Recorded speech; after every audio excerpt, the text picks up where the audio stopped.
Bonjour à tous, bienvenue sur New Forest Astrologie. Déjà, l'heure de vous parler de la prochaine nouvelle lune qui va se passer en Poisson le 10 mars à 10h02, heure de Paris.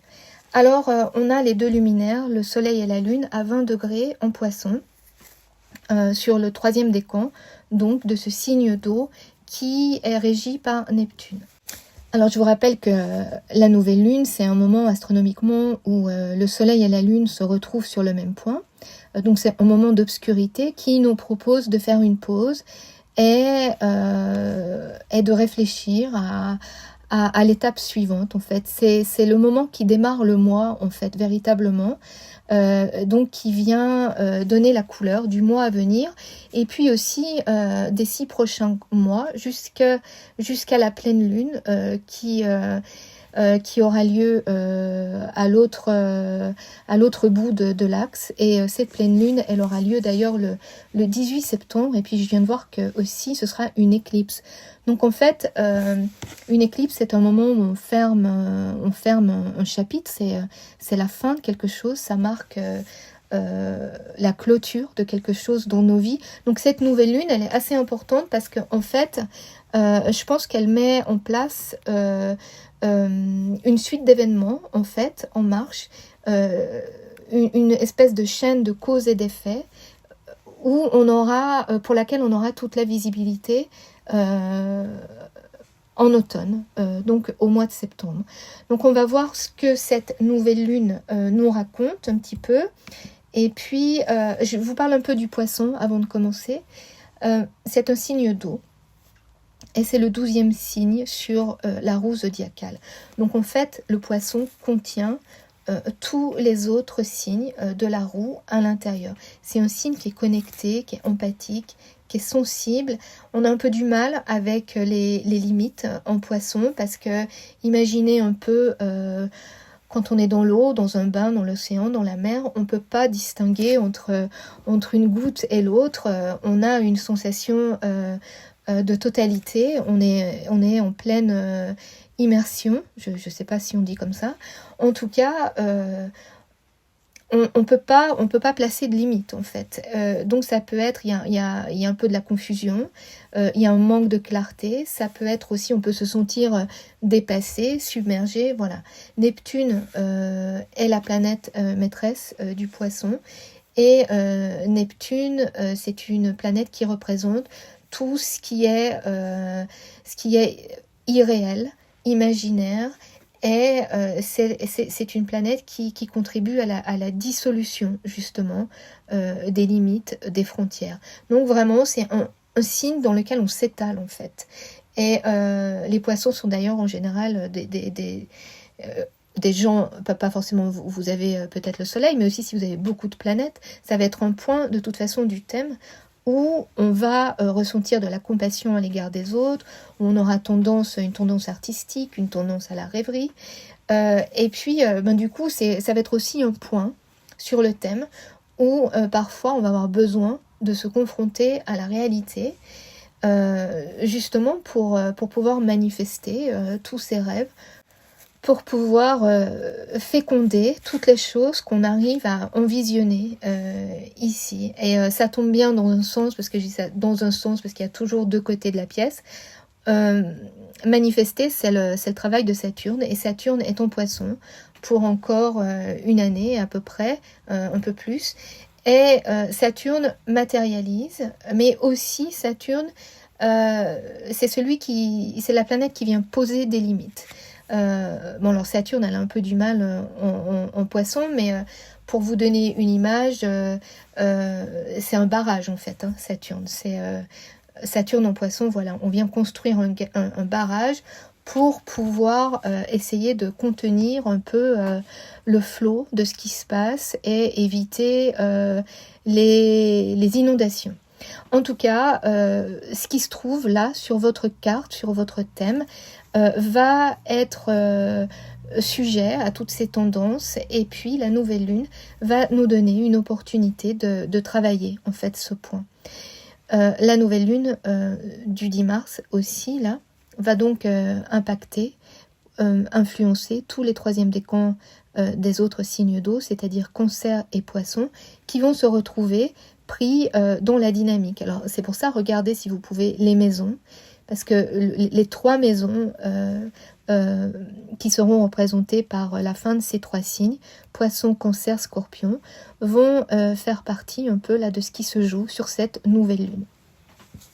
Alors cette nouvelle lune, je vais vous parler un peu des aspects. Elle est quand même, je disais, elle est importante parce qu'elle va préparer dans 6 mois cette éclipse qui va venir terminer quelque chose. C'est un peu le début de la fin de quelque chose. Et d'ailleurs, c'est intéressant le début de la fin, dans le sens où sur la carte, là que je vais vous mettre, si vous pouvez avoir l'image, elle se trouve entre Neptune et Uranus. En fait, elle nous offre un pont et on a un peu un pied de chaque côté. Alors ça peut être une nouvelle lune qui va nous sembler un peu déstabilisante, un peu entre deux, entre ce qui est vrai, ce qui est pas vrai, démêler le vrai du faux, le rationnel, l'irrationnel. Mais aussi Saturne-Neptune, collectivement, je vais parler un peu plus collectivement peut-être, c'est une association qui nous parle d'action collective, de protestation. C'est une association qui nous parle d'idéologie, de fanatisme. Et puis, c'est vrai que ça, c'est des thèmes qu'on devrait voir s'amplifier à mesure que Saturne va s'approcher de Neptune. Alors, on n'y est pas encore, mais ça se prépare petit à petit. Donc là, on va voir cette tendance qui devrait gagner en intensité. En tout cas, individuellement, ça pourrait se traduire par un manque de clarté. J'en ai déjà parlé dans des vidéos précédentes. C'est quelque chose qui se fait sentir, où voilà, les jugements peuvent être irrationnels. Et puis, voilà, démêler le vrai du faux, c'est vraiment un challenge, en fait. Donc, il faut faire attention par rapport aux directions qu'on veut prendre. Et puis, en même temps, c'est une nouvelle lune, ici, qui est assez volatile, parce qu'on a un aspect qui est important. On a Mars en Verseau qui fait un carré presque exact à Uranus en Taureau. Alors, Mars, c'est une planète qui, normalement, gouverne le Bélier. Ça, j'en parlerai tout à l'heure. Elle se trouve en Verseau, un signe qui nous parle de la technologie, du collectif. Et Mars symbolise la rapidité d'action, tout ce qui coupe. L'élément de Mars, c'est le fer, c'est le dieu de la guerre. C'est une planète qui nous parle d'impulsivité, d'action rapide. Et donc dans un signe qui nous parle de technologie et du collectif. En carré à une planète Uranus qui nous parle de rébellion, qui nous parle de liberté, dans un signe le Taureau qui nous parle de tradition et possiblement de dogme, hein, parce que à l'autre extrémité du spectre de la tradition, on a le dogme. Et puis, donc ce carré, en fait, qui a un aspect de tension, où on a un bras de fer, si vous voulez, entre des énergies qui ont envie de se libérer. Et on pourrait voir une action collective, un point, un tournant majeur, en fait, à ce moment-là. On pourrait voir, oui, vraiment une coupure, en fait, à un niveau ou à un autre ici. Et puis, collectivement, ça ne parle pas d'apaisement en vue. En particulier en Taureau, ici, je pense par exemple aux revendications des agriculteurs, par exemple. On voit bien que c'est un mouvement qui rassemble, c'est un mouvement qui est motivé, et qui commencent en fait à obtenir, enfin j'espère pour eux, des changements. En tout cas, la discussion prend de l'ampleur.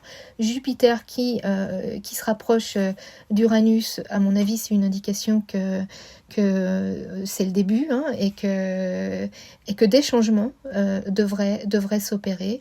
Gain de cause devrait être acquis.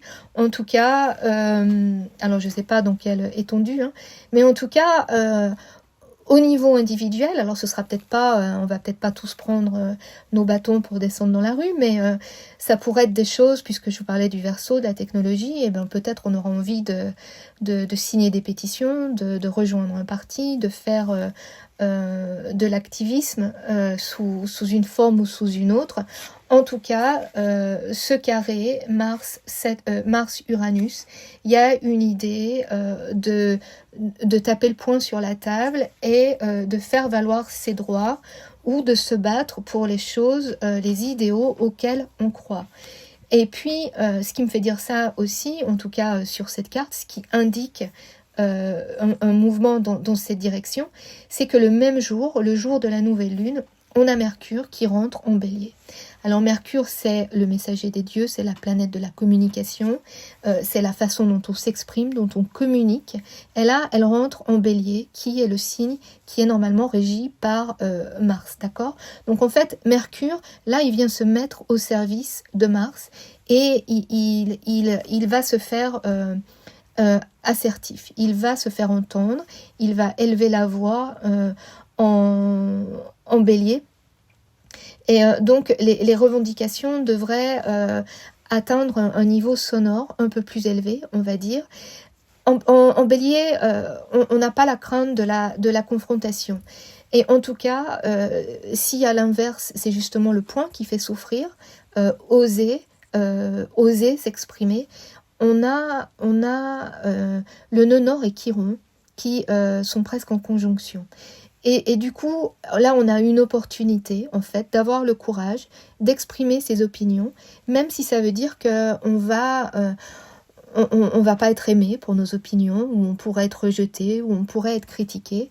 Il y a une idée de eh ben tant pis, on a besoin de dire quelque chose et on va le dire, ou on va se ficher un peu de ce que les autres pensent, parce que l'intégrité ou ce qui est vrai pour nous, ce qui est juste, va avoir besoin de s'exprimer.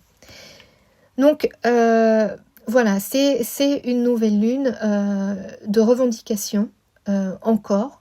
De toute façon, 2024, c'est une année compliquée. J'avais fait une vidéo en début d'année là-dessus et ça se confirme. En tout cas, on voit bien avec cette nouvelle lune, on est tous dans le même bain, on est tous dans la même tempête. Et cette nouvelle lune, dans ce signe d'eau, là, en fait, elle vient arroser les graines du changement qui sont déjà plantées. Le changement est en train de se manifester, hein. Le futur, c'est maintenant. On ne peut pas revenir vers le passé. Et en fait, cette nouvelle lune qui se positionne comme un pont entre Saturne, qui représente le passé, et Neptune, qui représente nos idéaux, il y a un peu de cette idée, en fait. Voilà, on est à cheval entre deux périodes, et de toute façon, on ne peut pas revenir en arrière. Même si ça veut dire que on peut avoir aussi un peu peur, on peut avoir aussi comme un sentiment, vous savez, un peu comme du romantisme, et du romantisme un peu noir, comme on a Vénus qui va rentrer en Poisson, qui va s'approcher de Saturne. C'est un espèce de regret, c'était mieux avant, mais aussi peut-être une espèce de cynisme, une espèce de... Voilà, c'est... Mais le futur est là et on est obligé d'enjamber ce pont et d'aller vers l'avenir. Donc voilà, cette nouvelle lune, c'est un moment qui nous prépare à tourner une page au mois de septembre. Donc on verra au mois de septembre comment ça se matérialise. Alors c'est vrai que collectivement, c'est pas drôle ce qui se passe en ce moment, c'est inquiétant, c'est violent. individuellement, ça va peut-être pas nécessairement être comme ça. Sur nos thèmes individuels, ça peut être un endroit du thème qui va se trouver transformé, qui va passer dans une phase complètement nouvelle, ça c'est sûr, mais peut-être, et j'espère pour vous, et j'espère pour le mieux en fait. Il y a une étape qui est franchie, il y a une nouvelle conscience en fait qui a été acquise sur ce point et qu'on va donc manifester. En tout cas, ce qui est réassurant, je vais quand même essayer de trouver un point positif sur cette image collective un peu sombre, c'est que on a Vénus qui régit le taureau et on a Jupiter en taureau justement qui aussi qui gouverne le poisson avec Neptune. Donc tout ça, on a des liens de famille ici qui, j'espère, vont venir adoucir un peu les angles qui sont quand même assez coupants de cette nouvelle lune du 10 mars.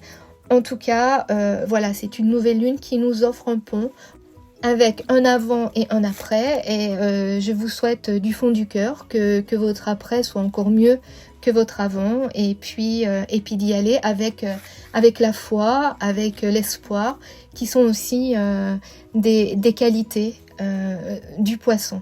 Je vous remercie de votre écoute, je vous souhaite une belle nouvelle lune. Merci pour vos likes, vos messages, vos abonnements, et puis je vous dis à très bientôt.